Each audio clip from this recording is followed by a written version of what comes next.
Malcontent News is a team of journalists, activists, and researchers with three key missions. A commitment to show an unfiltered view of the before, during, and after of key events live as it happens. To defend the First Amendment using our rights of a free press. And to amplify the voices of underrepresented individuals including Black, Indigenous, persons of color, and the LGBTQIA+ community. Our team is committed to seeking equality for all and holding those in power accountable. The easiest way to support Malcontent News is to bookmark our website at malcontentnews.com, like and follow us on Facebook, subscribe to us on YouTube, and follow us on Twitter, TikTok, Twitch, Instagram, and in the Google News app. To provide financial support, you can become a patron, make a one-time donation through Venmo, or link your Twitch account to your Amazon Prime account and use your free subscription to subscribe to Malcontent News. Thank you for supporting independent journalism and for being a malcontent.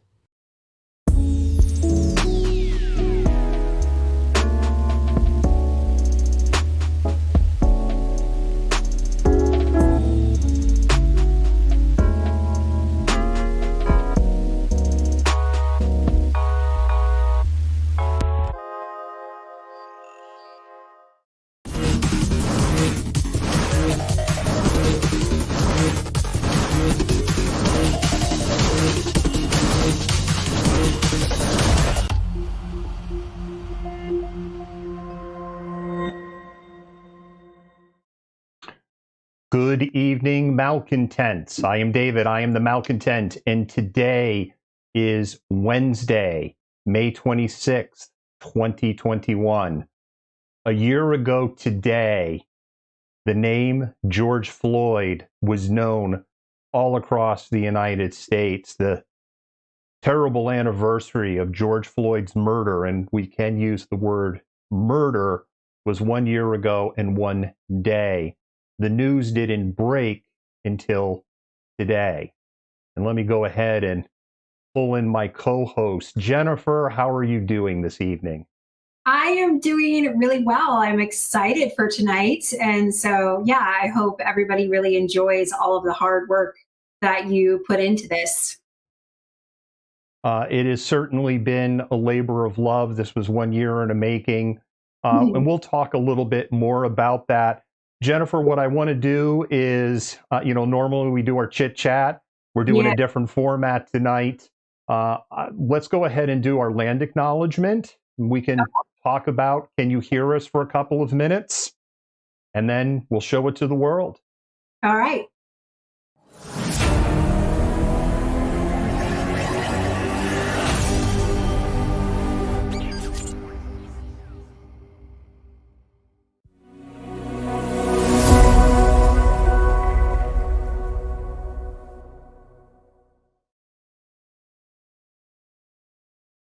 Malcontent News comes to you from Seattle, Washington, the occupied homeland of Coast Salish people.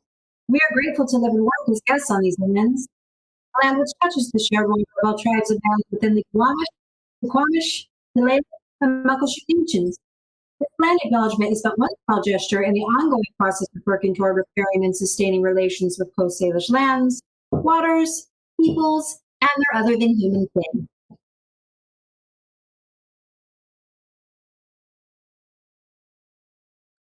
And I think our land acknowledgement takes on special meaning tonight with what we're covering and what's going on, and something that is going to be highlighted in the documentary. Jennifer, I know you've had a chance to see it. And actually, Jennifer is the only person on the planet other than myself who has seen the version that we are going to show tonight. There's a version that the team saw, and that version received a few more hours of editing today. The other thing is, if you're a patron, this is a very different version than the early release version that you got to see at the end of February. This is an hour and 8 minutes of running time. And Jennifer, there's a couple of things I'd like to comment before we kind of roll this. The Okay. first thing is we have, in a sense, a correction. I mean, when you say the word correction, it implies you got something wrong. But there's breaking news out of Seattle tonight. Assistant Chief Steve Herjak, who was the incident commander from May 29 to June 1st. So, Assistant Chief Steve Herjak oversaw the response on May 30th when things devolved into riots in downtown Seattle, on May 31st, which led to June 1st and the Pink Umbrella riot, as it is called. He was demoted today, about 2 hours ago or 3 hours ago, by Acting Chief Adrian Diaz. The reason we bring this up, there is I don't want to get into the documentary, but there is a little area where they say no one's been disciplined to date. That was accurate 3 hours ago. It's not accurate now. And the editing team knows it's about 90 to 100 minutes just to correct that one little slide at this point. And anybody who's in video production knows exactly what I'm talking about. So, Jennifer, I wanted to bring that up. Absolutely. The other thing is slow golf clap. Oh, he's been demoted to captain. Yeah. Yeah. I know. I was like, is that even real? Is that a demotion? The other thing that I want to say before we get started here is, and Jennifer will play the warning also before we start. That's the other thing. There's a warning built in, but we'll play the warning. It actually doesn't have to do with the warning. There are people that are going to be highlighted, people that have been interviewed, people that you're going to see that have essentially been canceled out of the Seattle protest scene. They may have been canceled because it was determined by people they were not supportive of the Black Lives Matter movement, or maybe because of their ethics or their conducts, or because of disagreements. And there will probably be people watching this tonight going, why is this person in this documentary?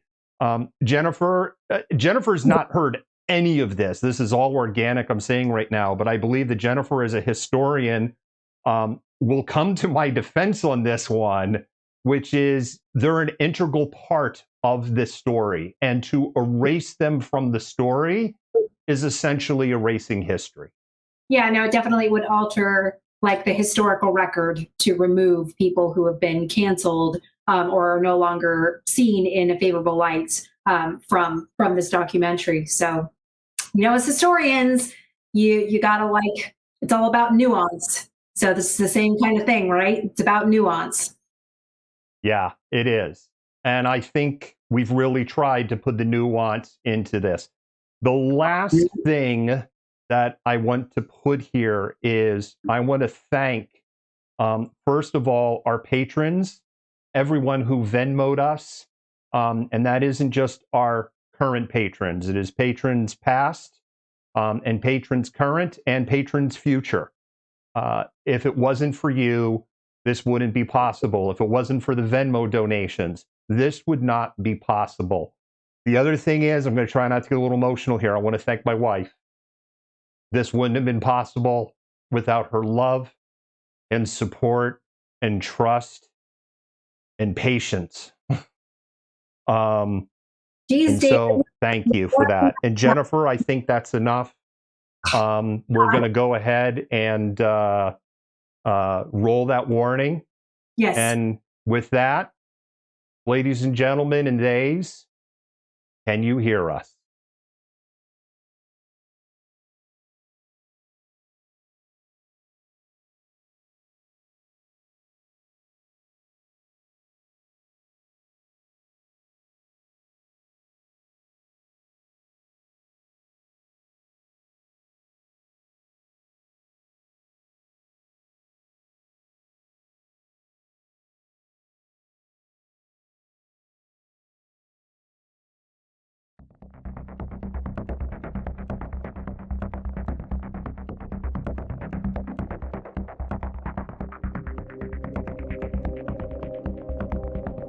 For the first time, we are seeing images of George Floyd. There he is, inside the convenience store just moments before his arrest. You can't win. I'm not trying to win. I'm not trying to win. Floyd pleading with the officers. Don't do me like that, man. In the car. Okay, can I talk to you, please? Yes, you get in this car. We can talk. I am claustrophobic. In Minneapolis tonight, tensions are high as 4 police officers have been fired after a man was pinned to the ground and died.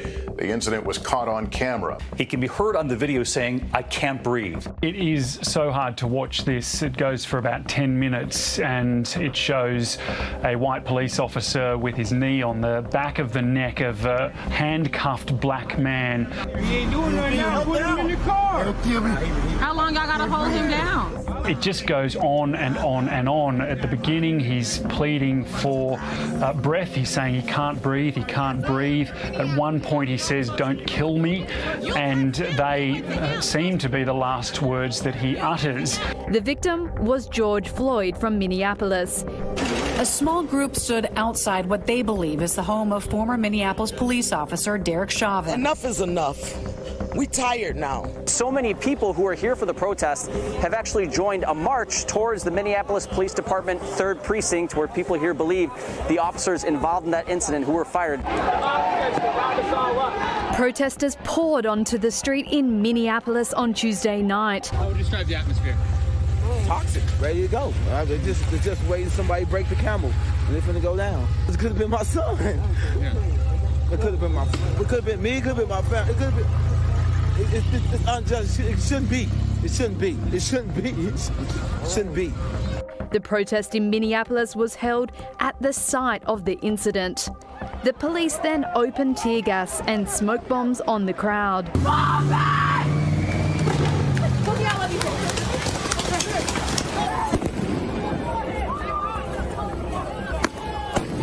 State police officers in riot gear, backed by the National Guard, moved in to secure the streets of Minneapolis as fires continued to burn in the morning hours. Last night, protesters set fire to the police station where the 4 officers involved in the arrest of George Floyd worked before they were fired. It was one of many fires set in the city, including this building that partially collapsed. There has also been widespread looting. Corboy Vala had to fend off looters who tried to steal the safe from his sports bar. Black women! Black women! Black people! Black people! We!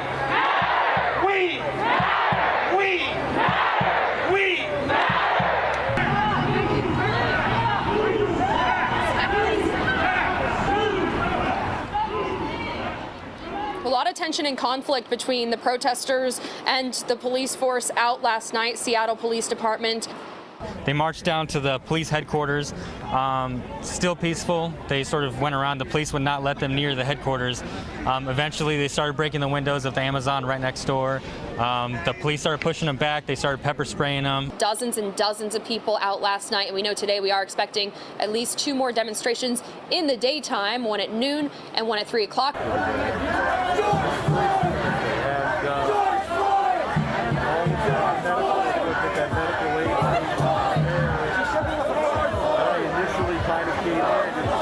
Said, hey, we're gonna have to start moving people, and then a couple other people came in and we were like,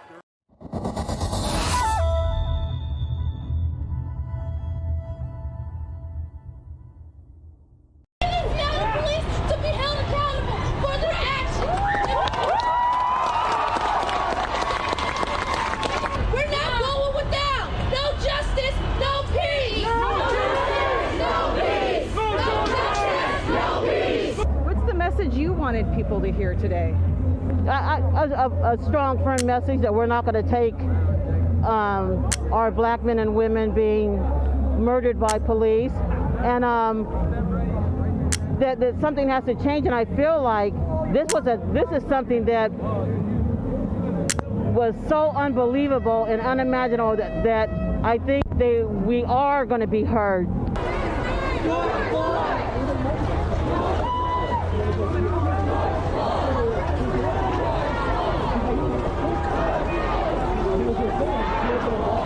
The city of Seattle estimated 4,000 people marched on Saturday, but it looked like a lot more. This had been my first protest in almost a decade. My daughter-in-law is black. My grandchildren will be black. The cries of George Floyd were the cries of her, of my progeny. Historically, protesters have tried to march on I-5, but police would block access to the highway. City and state police officers pulled back, and thousands spilled onto the freeway. Others continued to march towards Westlake. Just under the surface, the same toxic stew in Minneapolis was brewing in Seattle. The camel's back was about to break. I want you to see it, and Winston said, I want you to share it.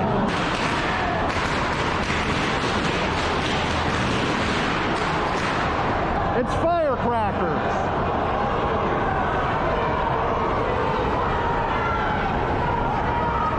It was firecrackers.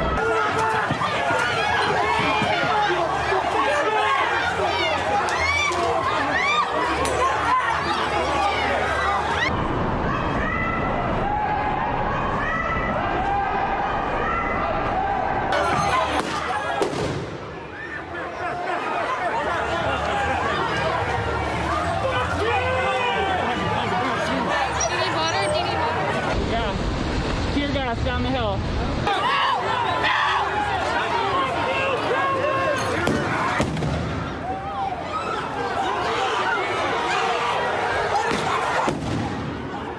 There is a huge group of people running down from the other direction here.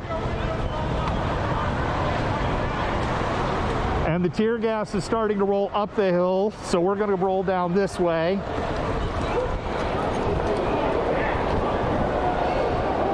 I don't know what happened because we were under the bridge. All right, those are flashbang grenades.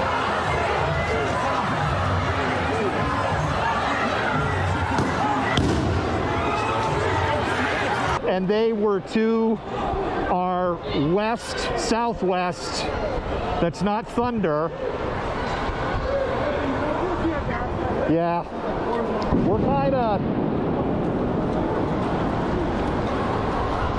We're kind of getting squeezed into the tear gas cloud here. Just frustrated people out here with some of these clashes with police. And keep in mind, this is just a block down the road from where that peaceful protest was going on over at the Westlake Center.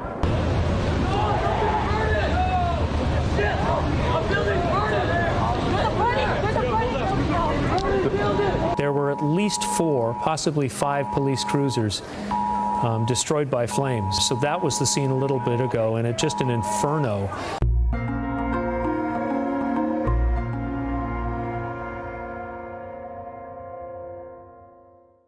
Yeah, the police line has been moving very swiftly up through Westlake. We've actually seen some SPD officers spray some OC, possibly some tear gas, and the line is moving very quickly. As police have begun to move the line, they have said numerous times, reminding about the curfew. Seattle police responded with a heavy hand on Saturday. It had the opposite effect, as curfews and tear gas only brought more people to the streets. The crowds go home, saying that it's time to go.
terms of crowd size. There are thousands of people here in Seattle on what is the 6th day in a row of protesting. Now, Seattle police put a line in the sand at 11th and Pine, 1 block from the East Precinct. The area became known as the Western Barricade, and the number of protesters marching to Capitol Hill was doubling every day. A nation, isolated by COVID, became riveted to its screens, watching the events unfold in the palms of their hands. And the reason they have these umbrellas is not because it's raining in Seattle. It is because they are guarding against possible pepper spray and tear gas. And that is exactly what happened last night. It was a very peaceful, very large protest, and then it devolved very quickly. Now, the police has been criticized in recent days for saying that these are riots.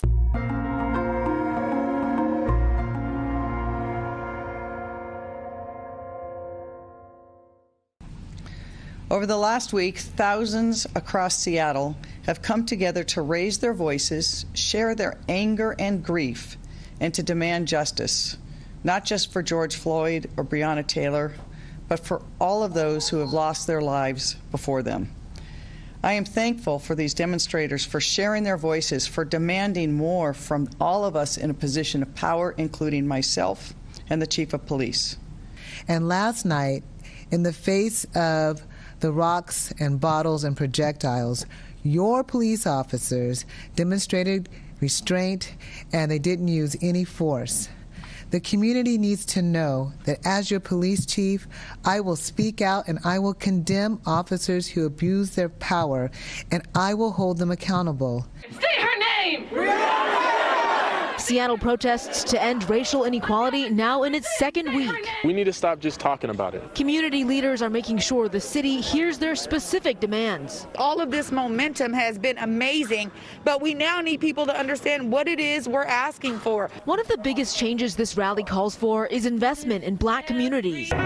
It's evident people in Seattle are outraged by George Floyd's death in Minneapolis, and emotional protesters marched through the streets of downtown on Friday. This heated demonstration kicks off a weekend of protests against police brutality. The city's hoping this weekend's protests play out more peacefully, because while tensions may be high, we are in the midst of a pandemic. Chief Best also ordered officers to move mourning bands to make sure it does not cover badge information. And the scene at Westlake Center tonight, just a little snippet of what you can expect out here tomorrow.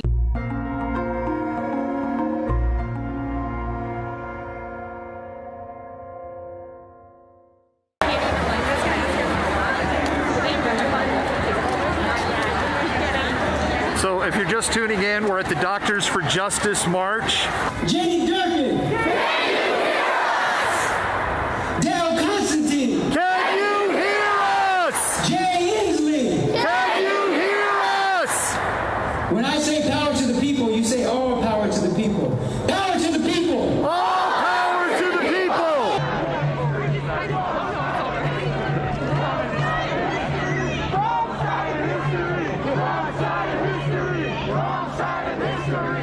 If there was one moment where I became galvanized, this would be it. I had filmed from this spot for hours, and without warning, a dozen riot officers approached me. To be at the site all day today. They said it's been okay for here to be all day today.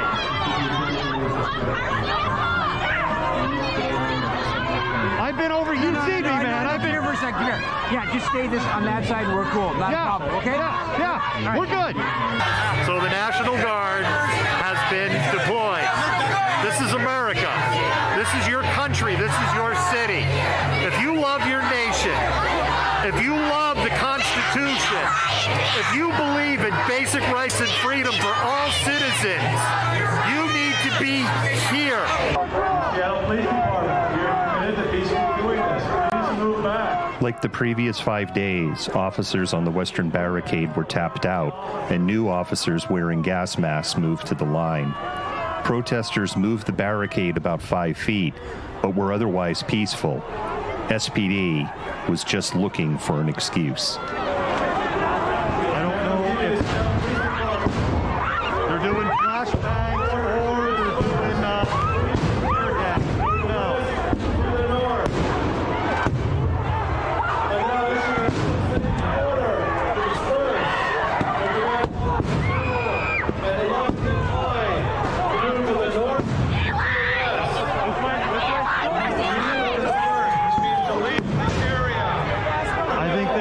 flashbangs.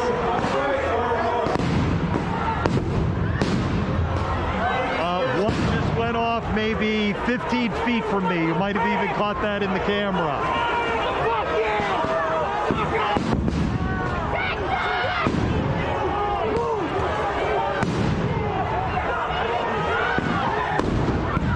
One just went off about 10 feet away from me.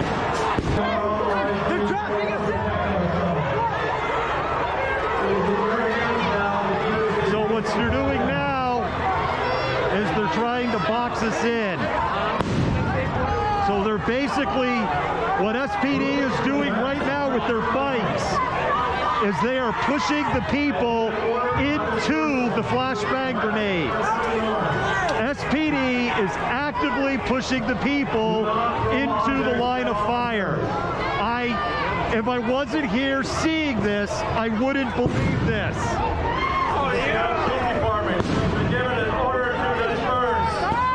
Right? They are pushing us into the line of fire. So in other words, the flashbangs are going off behind me, and I'm being pushed into them.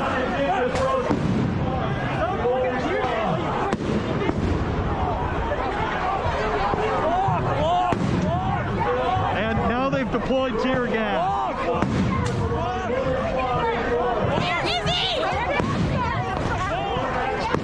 So they've pushed the people into the tear gas. My eyes are burning. The injured headed west towards Broadway and the medic station located in the outdoor dining area of Rancho Bravo.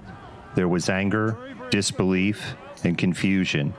What people didn't know is that the police and National Guard had a plan, and that plan was to push everyone west of Broadway. Really gotten big. Water! We need water! You got to tilt your head back. You got to tilt your head back. Open your eyes. I'm sailing. I'm sailing. Hey, this is sailing. This is sailing. I got this. Fuck you guys! You okay? You're going to be okay. Hey, I have saline. Does she need an eye wash? Yeah, she Here, come with me. Let's go. I'll help you, bro. I got her on one side. Let's go. You'll be all right. You'll be good. You'll be good.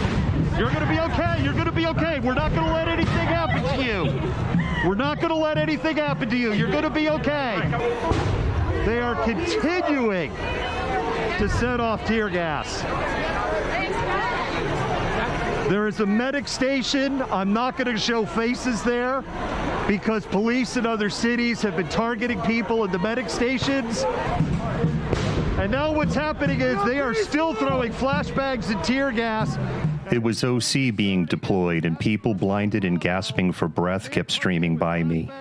On a battlefield, this would be considered a war crime, overrunning a medical station. But this wasn't a battlefield. This was an American city, and a civilian police force had declared war on its citizens. It appears that, the aid station here is in danger, and I think I'm at the point I want to help move patients, because that's the priority at the moment. They're moving in. You guys are going to have to move this whole shit. That's right. This whole shit's got to go. Tear gas is slowing down. You guys got to move. They're not going to stop. We got to start moving them out. We've got to move her. I'm going to help her. I'm the same guy that helped you. Do you remember my voice? You remember my voice? I'm not going to let anything happen to you. Do you understand? But you got to keep moving.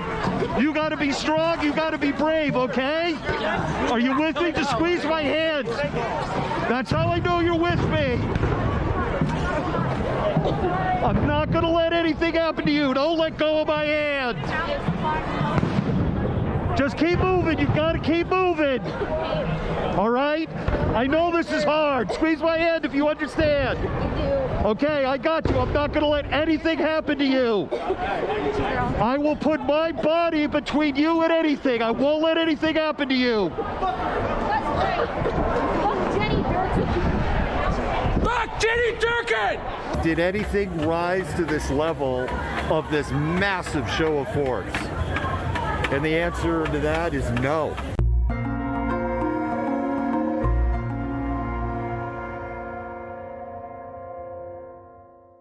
The response seemed too quick to escalate, and too quick to deploy flashbangs, pepper spray, and the deployment of the National Guard. The standoff situation at the East Precinct is like nothing I've ever seen before. The East Precinct has become a dangerous flashpoint. It's an area that has bedeviled law enforcement as protests wear on, significantly reducing the number of officers that are both on the line and in the immediate area. After meeting with protesters, Black Lives Matter representatives, and faith leaders, Mayor Durkin says she'll issue an emergency order requiring officers to wear body cameras during protests. Officers who cover their badges, she says, will be punished.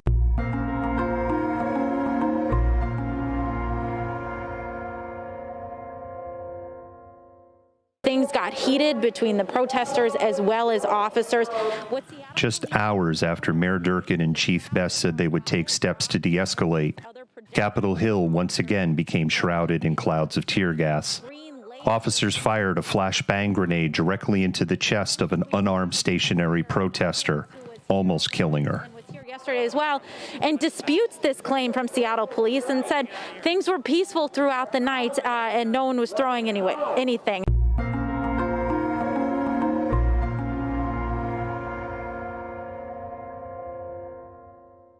There used to be a police officer barricade of officers standing on the other side of that barricade.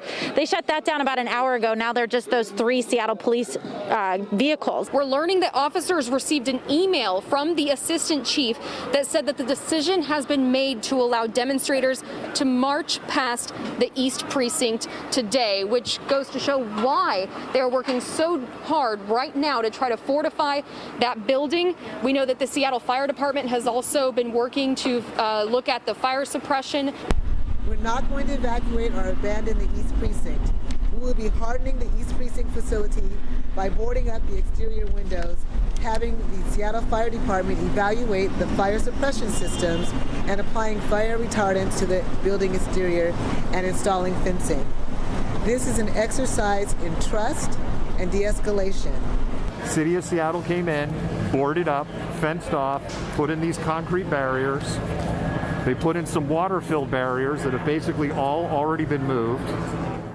Seattle police abandoned the East Precinct, and for about an hour, no one knew what to expect.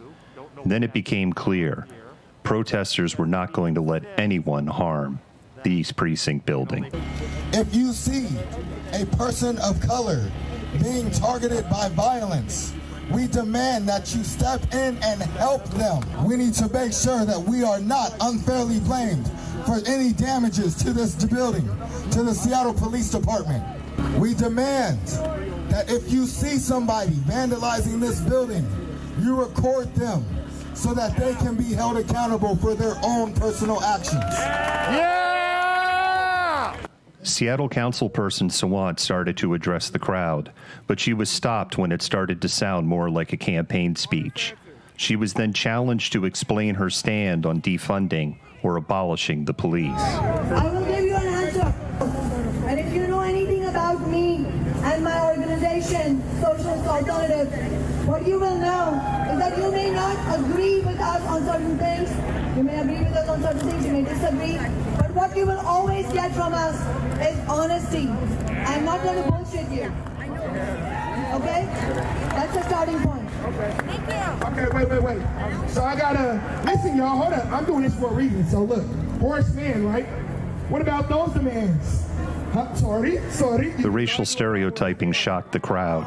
The man, who went by the street name Magic, would never hold a microphone and chop again. That's the reason you will not catch me saying abolish police or defunding 100%. Not because I don't believe in it, but because I know what it will take to win it.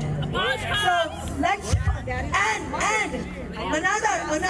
another item of no bullshit. Winning 50% defund is going to be goddamn hard.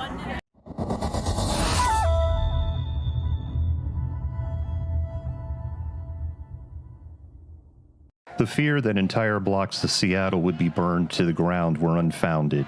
Instead, a 6-block area became a place to teach, to learn, and to share. I'm Nikita Oliver. I'm hosting today. What's good? I'm the going to be hosting today with the homie Roby Free. Shout out Roby Free.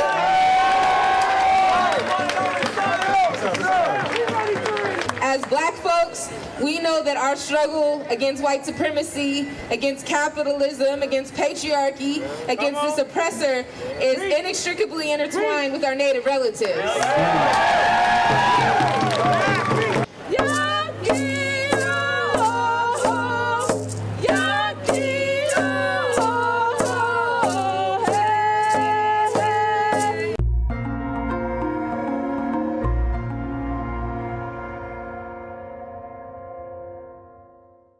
I want to update you all on the situation at the East Precinct.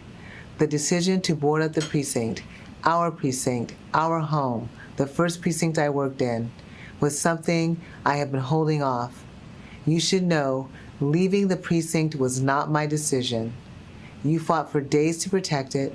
I asked you to stand on that line, day in and day out, to be pelted with projectiles, to be screamed at, threatened, and in some cases hurt. Then to have a change of course nearly 2 weeks in, it seems like an insult to you and our community. Ultimately, the city had other plans for the building and relented to severe public pressure. I'm angry about how this all came about. I understand that my comments in this message may be leaked to the public, but I'm not concerned about that. I stand by what I'm saying. We had solid information to believe that anti-government groups would destroy the precinct once we left, whether through vandalism or arson.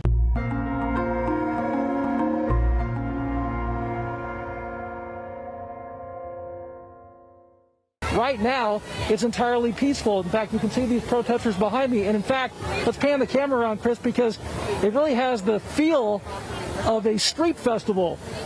They're serving food down there. They're giving out free food. There's medical tents. People are camping out. They have movies at night. There's live music. Durkin said she's in no big rush to reclaim the spot, even though the chief said she wants to put officers back in the precinct. A new war was brewing, a war of words. Within City Hall, leaders disagreed with each other, and in the White House, a president sought to make Seattle part of his campaign platform. Continue to protest peacefully while also getting ingress and egress. Yet the mayor said she made the call to remove barriers, which had been the site of violent confrontations. I think it was the right decision. I think it is clear that the removing the barriers was critical to removing the flashpoint. Call in the National Guard, call me. We'll have so many people, more people than you have to dominate the streets. You can't let what's happening happen. It's called dominate the street. So I think he says dominate because he is totally does not understand what is happening in America, and he is desperately trying to start the old fights and the old divisions that put him in power in the first place. How long do you think Seattle in those few blocks looks like this? I don't know. We could have the summer of love. Their message is straightforward, that police should stay away. Here's what President Trump said about that in a new interview. If they don't straighten that situation out, we're going to straighten it out. And what do you mean by that? What I mean is very simple. We're not going to let Seattle be occupied by anarchists. The woman, I don't know, has she ever done this before? How can you? In Seattle. Oh, it's pathetic. No, we're not going to let this happen in Seattle. If we have to go in, we're going to go in.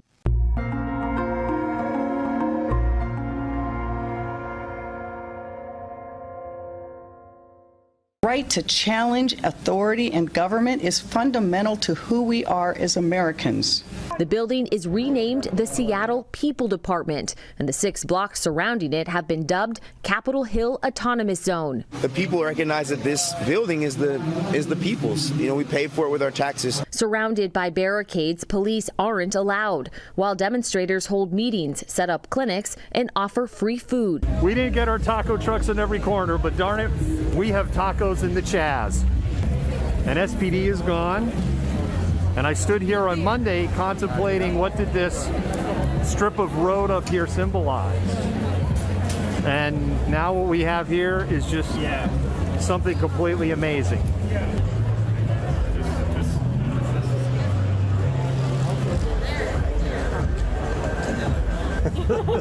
He's like, hello, human.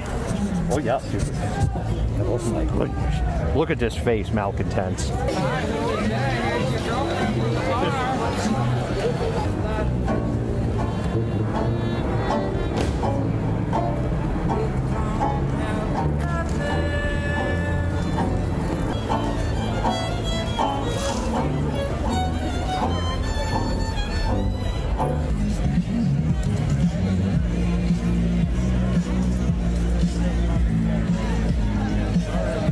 If you don't know what this can't stoop thing, I think that was Raz giving an interview there, Gregory. I do.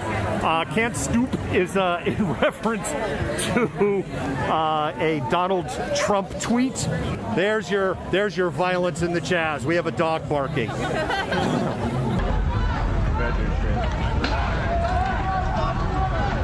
dog.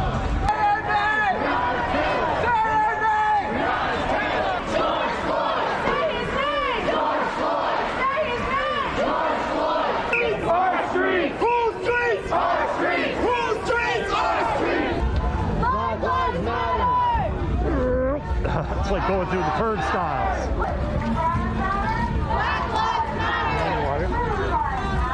Black Lives Matter. Or I'm not a leader. I'm just a black person that's tired of going through shit. I don't want to be the leader. I don't want to be none of that. I am right here on the very, very edge of CHOP, and we'll do a walkthrough because there's been some significant changes that have happened in the area. The city of Seattle, the fire department, police department, and mayor's office, working with a loose coalition of organizers, as there are no leaders, agreed to modify the footprint of Chaz to enable vehicle traffic for deliveries to business so that they could get right to the doors, and police and fire access for emergency. No racist police, no justice, no peace, no racist police. Who stood, struggled, and died for us before we even knew about this struggle.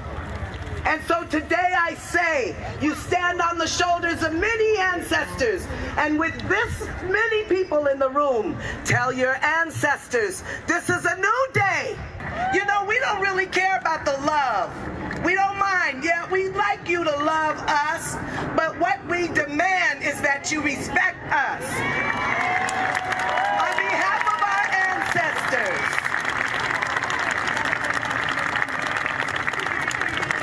on behalf of our ancestors, I remember George Floyd. I remember Charlene Lyles. I remember Shay Taylor. I remember Tamir Rice. I remember Mike Brown. I remember all of those black children and young people who died at the hands of the police. I remember all the people who were in these streets. Protest organizers asked that on Juneteenth, only black videographers cover the events in CHOP. My producer asked me to go to Jimi Hendrix Park in the Rainier Valley. In the evening when our team was done, we were exhausted but celebratory. If CHOP had an apex, the early evening hours of June 19 would be it. But our joy would be short-lived.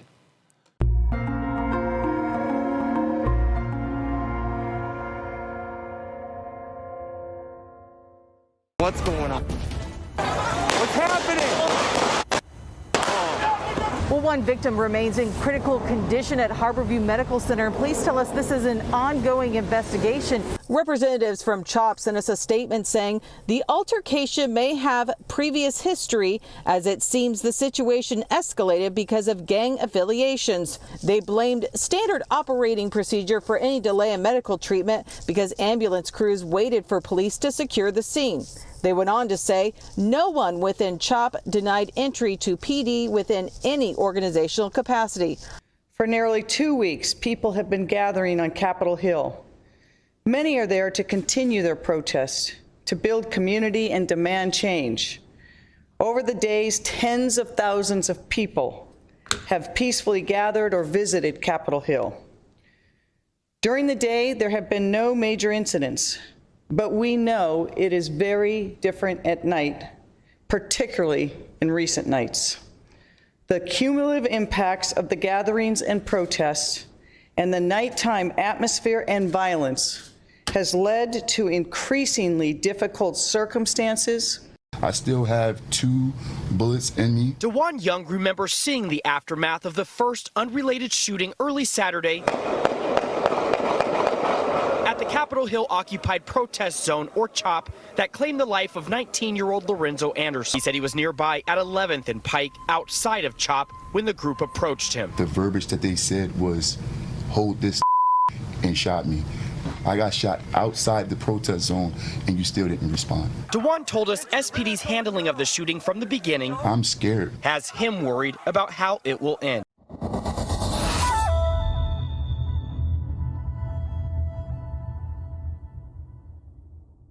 Hey there, Malcontents. This here is the Malcontent. How's everybody doing? And welcome. We are at Capitol Hill and Seattle CHOP.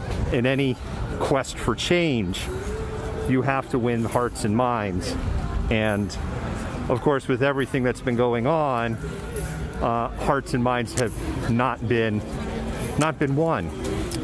I was talking to somebody who, was on the security team, and there's frustration that's been expressed that I agree with in the frustration department, that the attempt to open things up and kind of create these access lanes has really backfired, because what they turned out to be is these are turned into shooting lanes, and that's what people have been using them for. Yeah, I guess I fall into that camp. Most people, as I said, are in Cal Anderson Park. It's undeniable. The tenor and the tone has changed. The atmosphere has changed. The mission hasn't changed. It is time for people to go home. Those were the words of the mayor of Seattle. It is hard to answer very simple questions about what is going on here because it is a complex situation with a lot of layers to it. I was really struck when I walked up to the zone from this side and saw this list of demands here. I know you're tired, but the time is today. The time is right now to apply the wrath of God and apply the pressure of unity from a united people of all color that understands when wrong is wrong and right is right. I know you're tired of justifying why Black Lives Matter in a system where Black lives are treated with no rights. All lives cannot matter if there is no matter for Black lives. Every single one of you is tired, but we, together collectively, we will not stop fighting. March with us! We're not done yet! We're not done yet! March with us! March with us! We're not done yet! We're not done yet! Out of your homes and into the streets! Out of your homes and into the streets! Out of your homes and into the streets! Out of your homes and into the streets! None of these demands are negotiable. We will go to their houses. Yeah. We will be at their front door. Yeah. Every council member, the mayor, even the governor. Feel me? We don't give a fuck. We need to make it happen. That's all I have to say.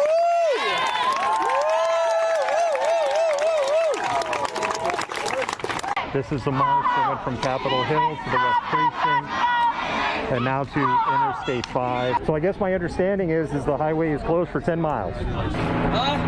SDOT crews arrived early this morning to continue dismantling CHOP, but protesters would not let them do the work. One person lay in the street, others sat on barricades.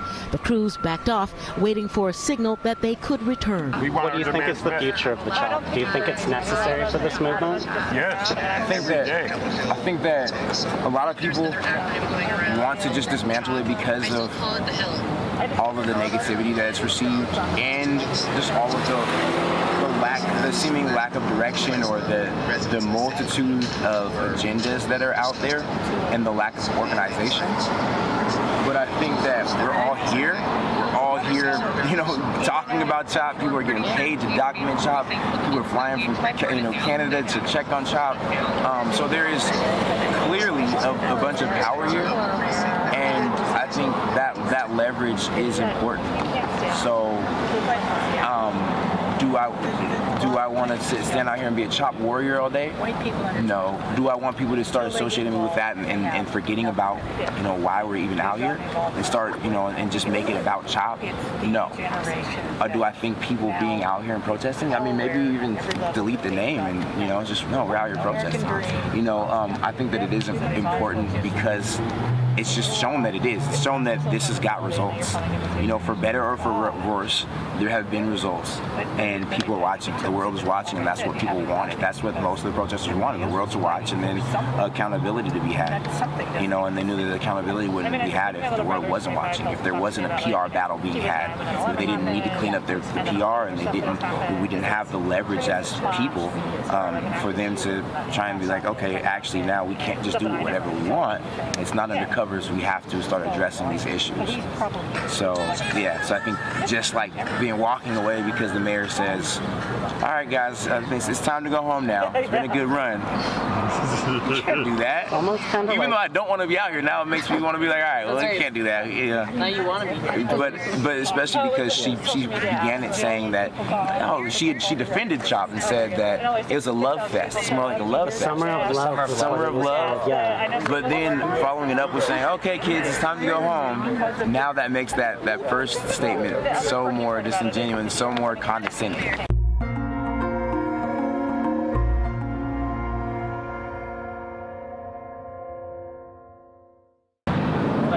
You're a fucking fascist. She rolled down the window and said, love the shoes. Sure. And rolled it up. And like, that was kind of fierce. I'm kind of mad. Would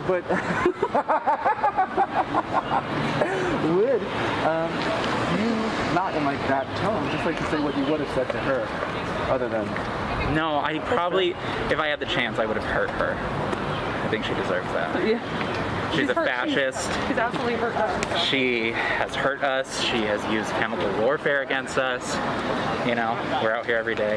Seattle Fire Chief Harold Scoggins exited a closed-door meeting with the leaders of the Capitol Hill occupied protest zone and was soon tailed by protesters still angry with Seattle police over the deadly shooting here last weekend. The fire department, I love you guys. The ambulance, I love you guys. But they are making your jobs harder, and you need to hold them accountable for that. Raz, don't fuck with me. Don't play me like that. I've been out here every day at that fucking co-op, and you weren't fucking ever in front of it. So I'm not a part of the co-op. I know, but then why are your people filming? There's no co-op to film. This is not about the co-op. So why is Durkin is about to, in Kumbaya, make a permanent space for the co-op that is run by your people. Not weird? Not fucking weird, Raz? We heard Chief Best. We heard Chief Best talking about how she wanted to reimagine policing. We hear the mayor talking about how she wants to change things. It's up to the citizens of the city of Seattle to hold the politicians accountable. So if there's no accountability, I don't think there'll be change.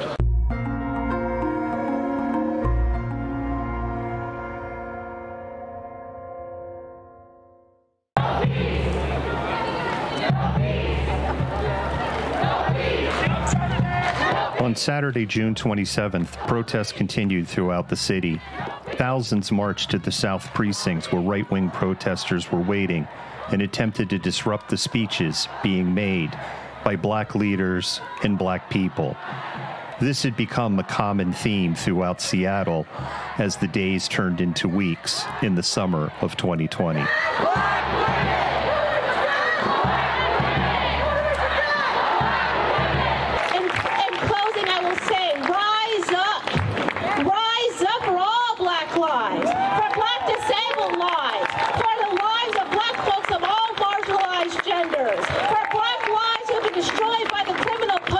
System, for the black youth and the failure of the public education system, for black sex workers, for black undocumented folks held in the camps. Rise up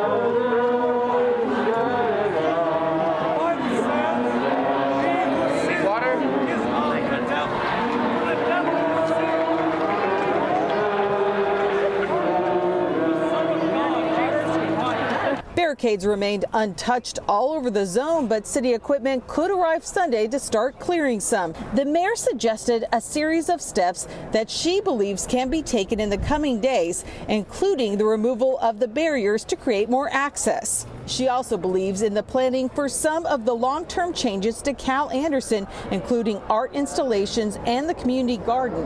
It went on to say that police would not be back here this weekend.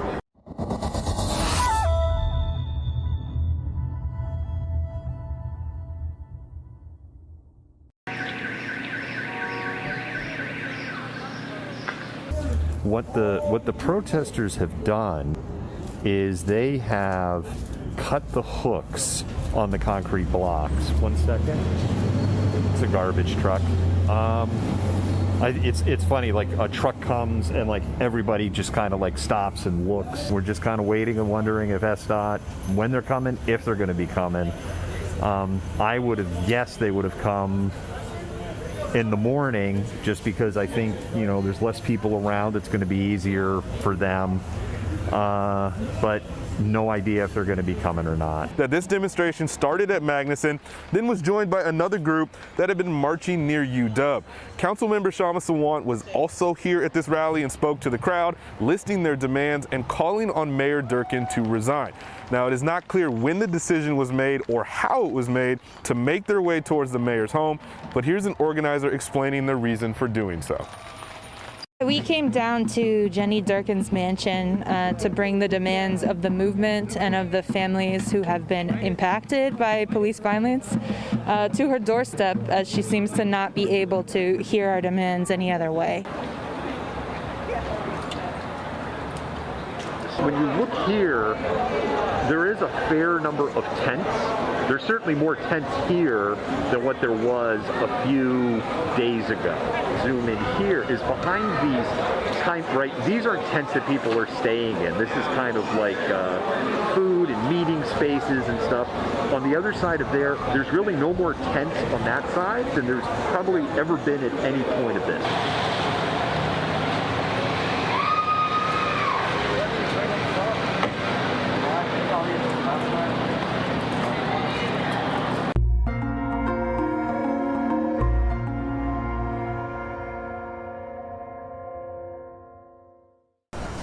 And I heard a lot of commotion, people calling for the ambulance, and I worked my way over here and saw two male individuals on the floor. Both of them were unconscious at the time, and they were both suffering from gunshot wounds.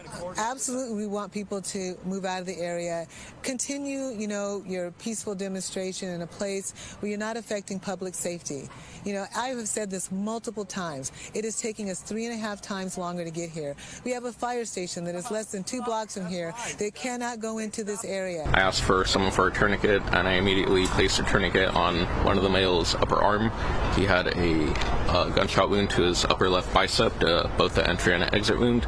He also had a upper thigh left gunshot wound, and I applied a hemostatic bandage wrap to the leg. And we laid him all across our laps in the back seat and drove him to the nearest trauma center. I don't get my consent.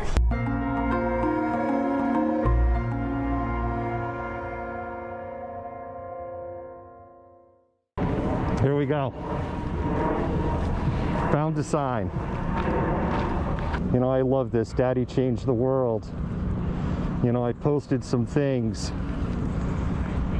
Mississippi wouldn't be getting rid of their state flag if it wasn't for George Floyd.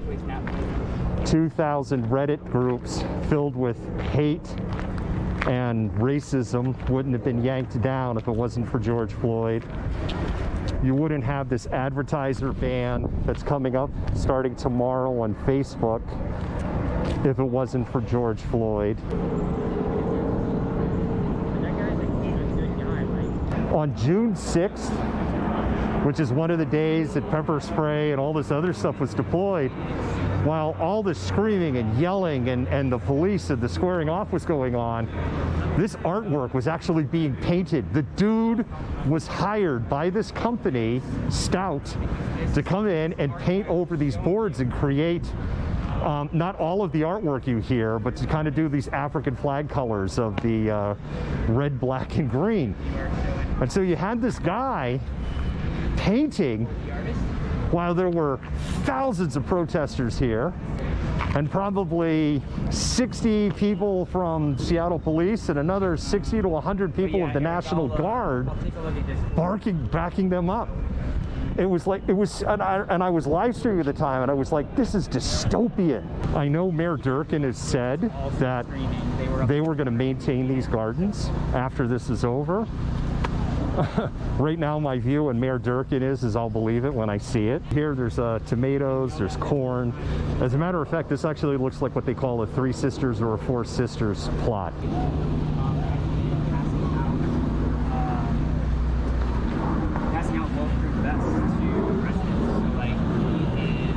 I mean, this is just, look at this. I'm in shock. I mean, you'd think I was at some local farmer's market or something here. This is really amazing what has been set up back here. The fist is still here. You and I talked a little bit yesterday. Our security team, they are the runners, making sure that our spaces are safe. You don't. No, they are regular bikes, bitch. That's what they are. You don't get to tell me. You don't get to tell me what kind of bikes my people are fucking riding. What I'm telling you, it's an expression. I call her a bitch. Bitches are tired. It's my friend. If we kind of look over here through the fence right now, where the garden area is, same thing. There is a lot less tense than were here on Friday of last week. If you and I talked, we would probably agree up to 80% on the disease and the symptoms. Where we're not going to agree is the cure. Right. But if we sat and had a reasonable conversation, we'd probably get to 50 to 60% on the cure. Man, I like and that. Sometimes you were going to stand back and go, holy shit, you know what? These bastards in charge are using that 40% that we don't agree with against us so that we don't get together and fix their shit. Oh, yeah.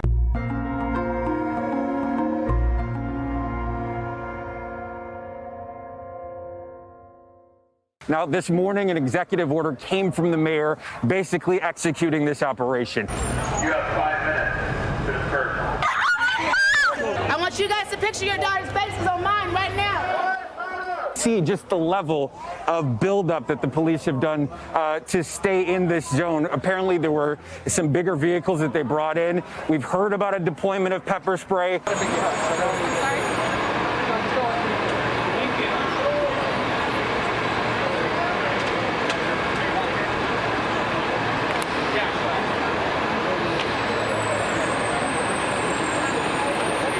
Once the protesters were gone, the cleanup began. Chief Carmen Best and officers went back into the East Precinct, and this is the first time they have been inside there since the 8th. Some of the leadership is to try to find enough concessions from the city to get things like slashing the police budget, to get things like ending qualified immunity, and just more reforms in the city. But some of the protesters really wanted to keep the precinct as long as possible. Very important. But he said that his producer. I told her, I just walked up because she gave me a few extra minutes.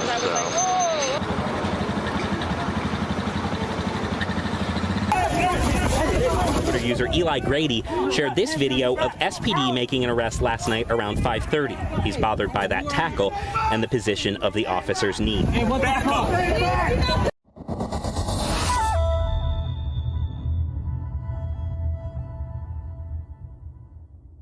Carter shot and tweeted this video this morning. He says Seattle police would not allow him to go to his apartment without showing ID. Hang on, either have officer. A diatribe out there. Officer, please. Or I can walk you with ID to your location. Officer, the thing is that I don't have ID. Or I can arrest you for being in here illegally. What would you rather? I don't have an ID because I don't have a driver's license.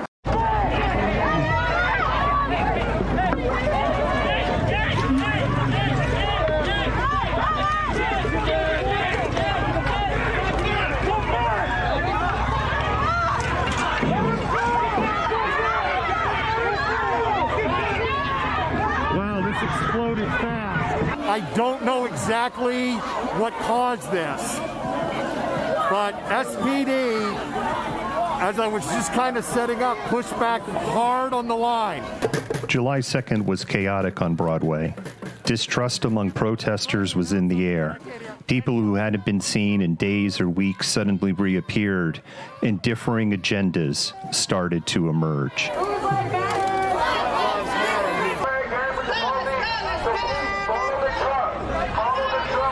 No. Let them waste our money. No, dumb as fuck. They're not gonna arrest shit. They're stupid. There's the 12th Precinct building. Right there. Lights are on. This isn't by any means over. You know, that there's all sorts of protests that have fanned out across the city. If people had relatives calling them, you know, like, oh my God, I heard Seattle's burning down. Are you okay? What do you do? Do you need help? And seriously, we were all like going, what the hell are you talking about? This is what CHOP looks like. Here's the real story. Is anybody that told you, like, you know, the city is in flames, it's gonna take forever to rebuild stuff, the whole area has been destroyed, what is like, as you can see, most of the graffiti has already been washed away.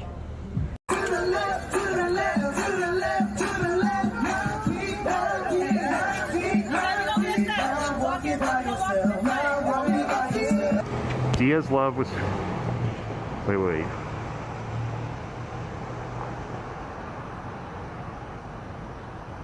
On I-5, people were hit on the freeway?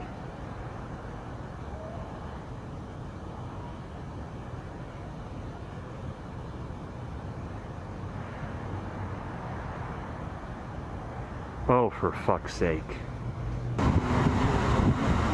So the people were hit in the southbound lanes. They already know who did it Yeah, they caught him. Oh, they've already caught him. already caught him? Yeah. King County Metro said that both lanes of freeway were closed, north and south, that they do have barricades, much like the ones up here, where the BPD or SP or the Highway Patrol is blocking off the barricades. So somehow a vehicle made its way onto the freeway, came at an incredibly high speed, and what it did was they had two vehicles with the march that were blocking. Because they have the vehicles follow vehicles. Yeah. Right. Well, the car made its way around one, still going at least 50, 60 miles per hour, and then fishtailed it, and then just smashed into everyone here in the median, and they went flying up and landed in the middle lane of traffic. Actually, We were down by the East Precinct. Yeah, we were down by the East Precinct when we saw it happening, and we ran up the Union Dearborn HOV East sign. Precinct. We were waiting for the marchers to come back.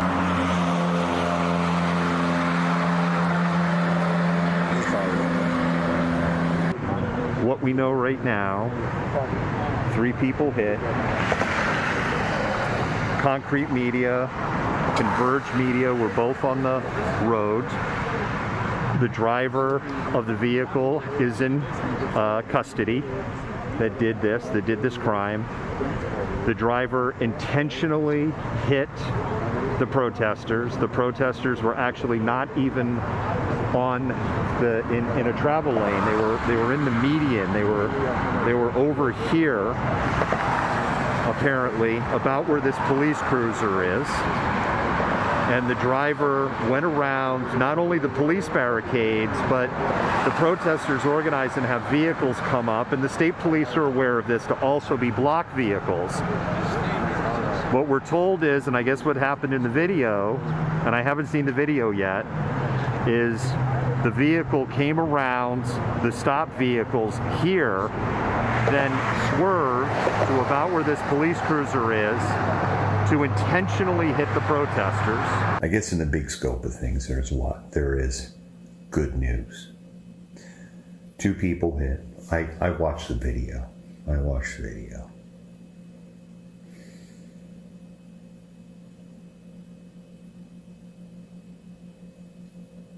Sorry. It's hard to watch. Summer season. Oh yeah. Summer season. Oh yeah. Summer season. Oh yeah. Summer season. Oh yeah. Summer season. Oh yeah.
Malcontent News is a team of journalists, activists, and researchers with 3 key missions.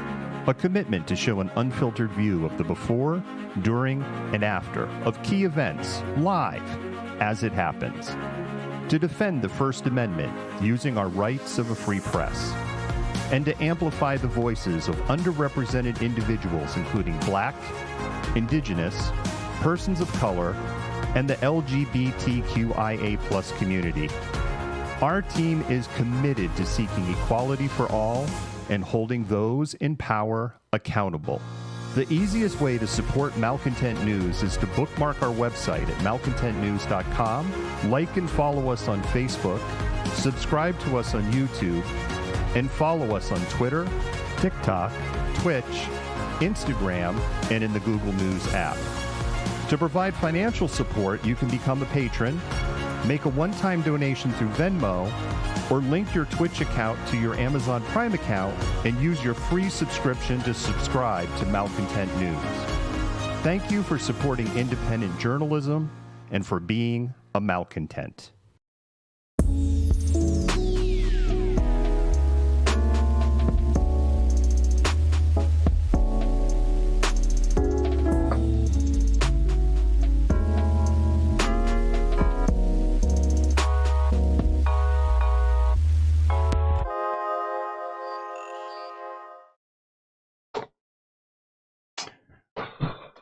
Welcome back, Jennifer. Yes.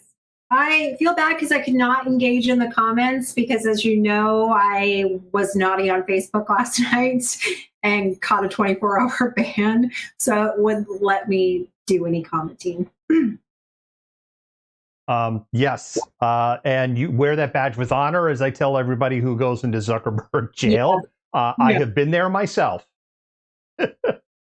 But I've only got an hour left, and look out, Facebook, because I'm coming back. Lot of comments, Jennifer, and a lot of discussion that was going on. Some polarizing figures. This is an opportunity, I would say, I'd like to do a little bit of an unpack with you. And malcontents, if you forgive me, if you see me looking over like this, it's because I'm looking at your comments. We could do a brief Q&A. Jennifer, I don't want to go too deep, right? I mean, we're about 20 minutes over for the evening. We knew we were running over tonight because the documentary is an hour and 8 minutes. Yeah. One of the things that jumps out at me, like the first thing, is if there's somebody's record of what they said on the record and their actions on the record that have not aged well at all, it's Carmen Best.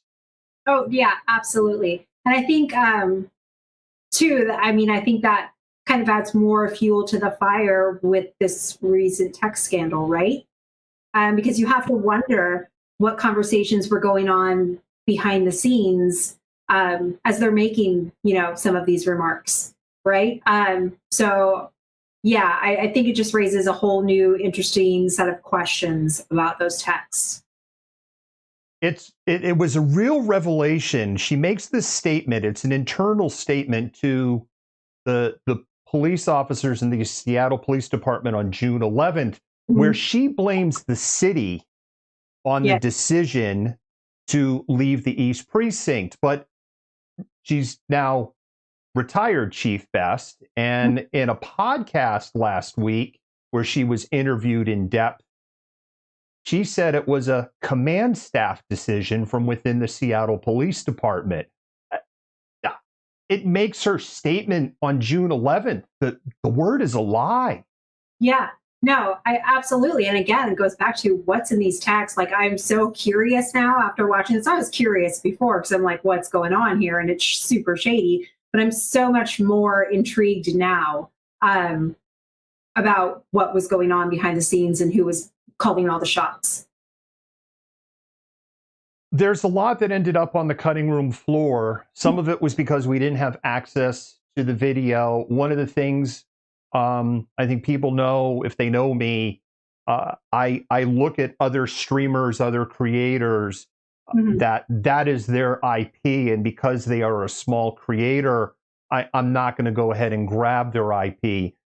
certainly the Proud Boys within CHOP, some of the fights that happened in there that were cut out. We have some video, and frankly, Jennifer, could have made this 2 hours long with everything that we have. Reviewed about 230 hours of video, and there's close to 1,000 still images. Another thing, a lot of those still images tonight, Jennifer, that is the first time anybody has seen, not all of them, but a lot of them, that anybody has ever seen some of those pictures. Yeah, no, this was definitely a huge investment on your part, but I think it's a great document for the historical record. And I think it does a really good job of telling a nuanced story about the aftermath of like Seattle's reckoning with ongoing racial injustice and inequality that, you know, really came to light after the murder of George Floyd by Derek Chauvin. So I think it's such a useful thing. And I know it's a labor of love for you and you put all of this time into it. It's something that's so important to you, but it has so much resonance beyond that. So you should be really, really proud of the work you did there. That end shot of that man, I have no idea what his name is. That shot was on June 28th. He walked up to me to talk. I was streaming at the time, but I didn't have my good camera going at the moment. And he was an older gentleman, much older, probably somebody in their late 60s or in their 70s. Yeah. And he carried this energy that is very hard for me to describe. And when he turned around and I saw the back of his shirt, I asked him if he could stop and let me set up my camera before he walked away. And he actually started growing a little impatient with me, and I was afraid I wasn't going to get this shot. What I thought I was going to get was just a picture of him walking away. And as he walked, he put his fist in the air. And I knew in that moment, like, that's my hero shot because of the shirt and his age and the energy. And see, that's something that people didn't see. They don't see this conversation that I had. This is a man who has been fighting for equality since the day he was born. And I think he saw hope in what was happening. But I also think in my conversation that he could see the flame was flickering in those final days. There's another thing which I don't know if people caught. Renee actually appears in that closing shot, and she is on screen right, and that was just serendipity. Yes, yes. I know we had talked about that before, so I knew to look for that towards the end, because you know you've been during our editorial meetings on and off. We've kind of been discussing this the documentary, so yeah. So it's good to see members of the team all there together. Hi, Renee. Yeah, Renee, I actually think appears in there like 2 or 3 times. It's, I would say if people go back and rewatch it, they could play Where's Waldo with Renee. With Renee. Spot the Renee. Renee is in there several times. Yeah, it turned into a drinking game every time you see Renee take a shot. That would be a good drinking game because you wouldn't kill yourself, but you'd be pretty happy by the end of the, if you caught all of it, you'd be pretty happy at the end, but you're not going to kill yourself. Yeah, exactly. Exactly. Jennifer, what was the moment for you? What was the one thing? You want me to pick one thing, David? Or pick 3 things. So I think during like the way in which people come together to help each other during protests when SPD was using excessive force, and you have this woman that you know, are basically caring for.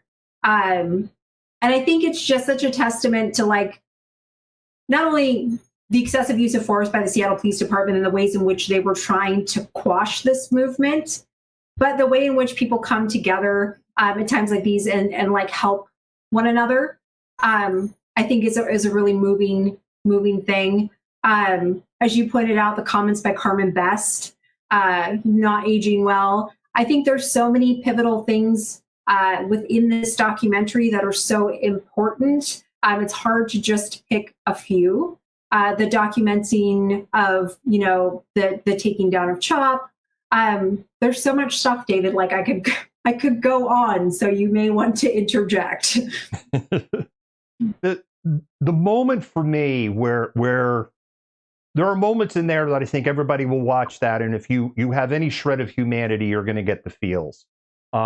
Certainly the story of Summer Taylor and Dia's love, which we really tried to show that with dignity and respect. That's an area that I think if you have any shred of human kindness, you're going to have the feels.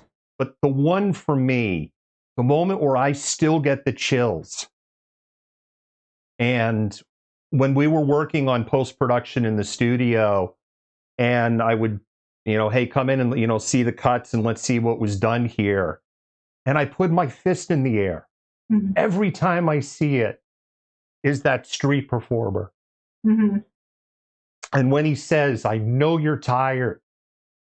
There's so many people, Jennifer, that in some ways angry is not the right word, but frustrated. Mm-hmm. Because here we are a year later and I'm like, where are you? I don't understand. And I'm not expecting people to be on the streets. And I know, as we noted in the documentary, some people have moved to activism. Some people have moved to politics. Some people have moved to mutual aid. But there's other people. There were comments like, what happened to TK? TK is literally one more hit from the head from being a walking CTE case. And this is why TK had to pull back. Between the skull fracture that SPD gave her, and then TK was in a terrible car accident a couple of months later, while essentially still recovering from the skull fracture. And anybody in the medical community knows this isn't good, to have multiple closed head brain injuries like this back to back. So I'm not addressing people like TK or Tati was out at a protest not too long ago. But there's other people that I can't name, but I would recognize their faces. And I'm like, where are you? And I know, I hear people, they're tired and they're burned out. Oh, there's protester burnout. I saw something at a work function I was doing last week that talked about, burnout in the protest community and fighting for social justice. And there's one thing about self-care and to step back for self-care, but they positioned it as burnout is almost an excuse because racism doesn't take a break. And it's okay to take a break if you are broken. But if you go through, George Floyd died, so this is horrible, so I must do something. So I'm going to do something performative, like a hashtag and make my Facebook picture black, and I'm going to show up to a march or two. And then maybe I'll show up to the 150 or 300 day march, but then I'm going to say I'm burned out. So they're just waiting for the next George Floyd. We're going to learn about Manny Ellis. And if there's going to be any charges tomorrow, Manny Ellis's last words almost 15 months ago, Jennifer, were, I can't breathe, sir. Yes, I know. Where is everyone? I know, and I think this is a common frustration, and I see it a lot with people who were very active and continue to be active on my social media, that they're equally as frustrated that, so much has kind of people have become complacent. And I feel like this is not a frustration that's, just yours. This is something that a lot of people, especially BIPOC people in my social media are really feeling. There was so much enthusiasm, particularly from white people after the murder of George Floyd to come out, Black Lives Matter, do all of this stuff. And now it's where's everybody at now? Where's everybody gone? Is Biden's president. So, you got your liberal president. And so now you think everything's going to be fine and you're just content to sit at home because Trump's not president anymore. So there's still a lot of frustration out there for this kind of, the way in which the enthusiasm died down and is continue to be at this very static low level. we'll see what happens on the subject of performative and something real action that people can do. Officer Jeff Nelson is the only police officer. This might change tomorrow, but I'm not holding my breath. Because my experience has been in watching history and being a documentarian of it. When there's police misconduct, if there's criminal charges, it comes like that, particularly when you have a case like Manny Ellis where there is so much outside evidence, and it's not like they had to dig to try to figure out what happened. And when it comes really slow like this, it's not the odds are that we're going to have a half an hour press conference like we had over the Blake shooting in Kenosha, and this big long explanation on why we're not going to do any charges. Anyway, I'm segueing. Former Officer Jeff Nelson, by the way, still on the payroll at the Auburn Police Department as they continue to delay his trial, making almost $100,000 a year. Jennifer, I would love to have a murder 2 conviction hanging over my head and draw on a salary of $100,000 a year. Wouldn't that just be amazing? To the point of where is everybody? There is going to be a vigil for Jesse Saray in Auburn on May 31. The event is on our Facebook page. We're going to call it out again tomorrow. We are going to live stream it. Please, if you can't go, watch the live stream and amplify the invite. The Saray family, point blank, is not feeling supported by this community. And this is one, I keep saying it, I don't understand. Where is the community on this one? This is the only officer in the state of Washington who has ever been charged under I-940. Yeah, and I don't understand where the lack of enthusiasm is for this either. He's Asian American Pacific Islander. He's I know we've talked about this before, but like we could so we like Shizcaf just put just show up. It's an hour. It's an hour. We ran a survey on our news site. Most people are planning to stay home. Like if you're vaccinated and you're wearing a mask, you're kind of out of excuses. I mean, I get some of you are immunocompromised. I get that, right? But for the vast majority of people, thank you so much, Courtney, for that link. Facebook family be able to see that. I think Facebook posts go out through the Restream client to all the other channels, but unfortunately, the other channels don't go to Facebook. So, Courtney, thank you for sharing that, and I believe that goes out to all of the channels. I hope that people will think about what they watched. If there were 3 goals that I had here, Jennifer, number 1 goal was to document history. And, there's a thought that I had on that. And there's a couple of people that I know have been holding off on releasing a documentary like this for Seattle because the hope has been that someone in the BIPOC community, because we know there were BIPOC creators working on this, would have come forward at this point. And we wanted to give space to the BIPOC creator communities. It's been a year since the nation's learned the name George Floyd, and it felt like to wait any longer, this would lose relevance. So documenting the history is important. There's a lot of history I forgot. And in watching this, I was like, oh, that's right. I totally forgot about that. I totally forgot about this person. I totally forgot about that incident. The second thing that I hope, Jennifer, is that people remember the struggle is real. This isn't over. There was a story in Crosscut that for the Seattle Police Department, we're probably in the state of as good as it gets. Yeah. I think for most people. And when I say most people, I don't mean 90%. I get it's 55 or 60%. But for most people in Seattle, I think if this is good as it gets, the answer is hell no. Yeah, no, absolutely. And the third thing is I wanted people to re-engage and have an emotional connection with this common past and this this trauma. This was a trauma experience. And I know like some people were saying I had a hard time watching this and all that. Yeah. I hope for some that this provided at least some sense of closure for the events that happened a year ago. Yeah, no, I think those are 3 good objectives to have.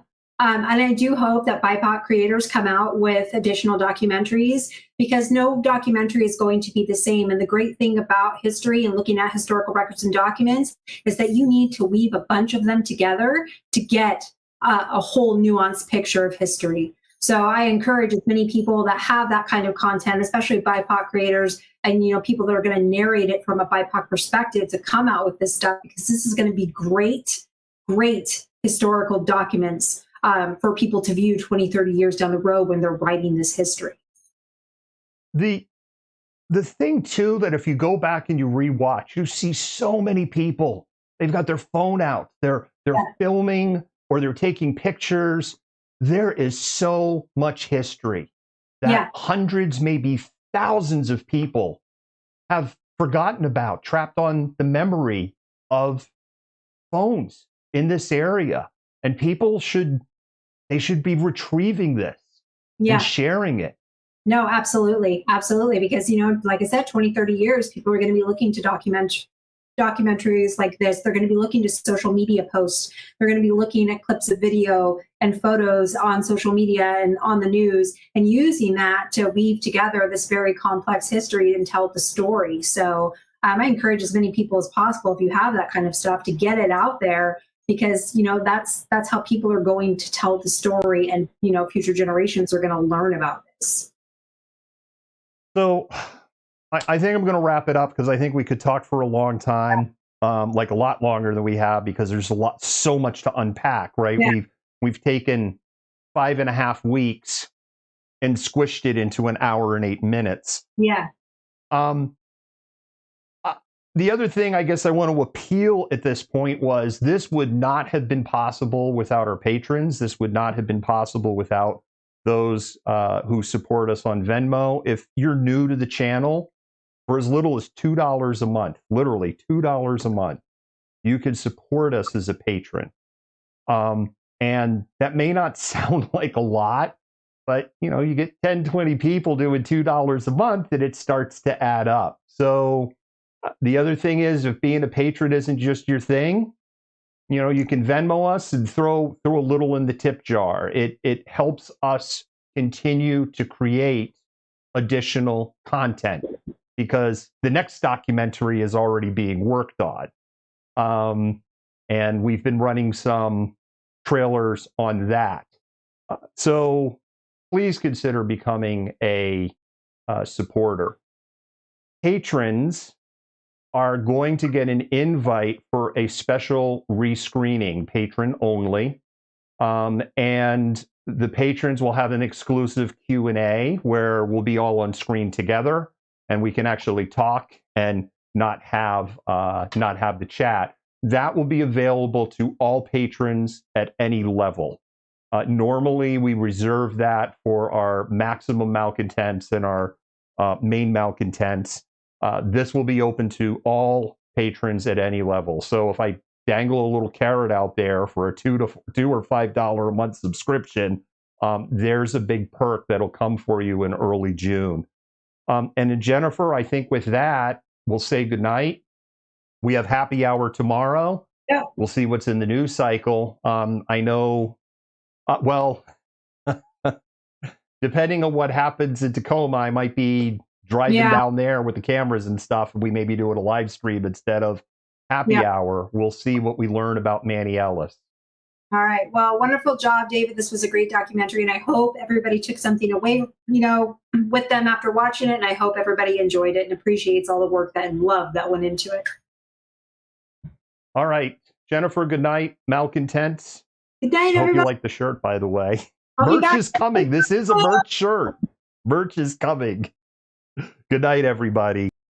Malcontent News is a team of journalists, activists, and researchers with 3 key missions. A commitment to show an unfiltered view of the before, during, and after of key events, live, as it happens. To defend the First Amendment using our rights of a free press. and to amplify the voices of underrepresented individuals, including Black, Indigenous, persons of color, and the LGBTQIA+ community. Our team is committed to seeking equality for all and holding those in power accountable. The easiest way to support Malcontent News is to bookmark our website at malcontentnews.com, like and follow us on Facebook, subscribe to us on YouTube, and follow us on Twitter, TikTok, Twitch, Instagram, and in the Google News app. To provide financial support, you can become a patron, make a one-time donation through Venmo, or link your Twitch account to your Amazon Prime account and use your free subscription to subscribe to Malcontent News. Thank you for supporting independent journalism and for being a malcontent.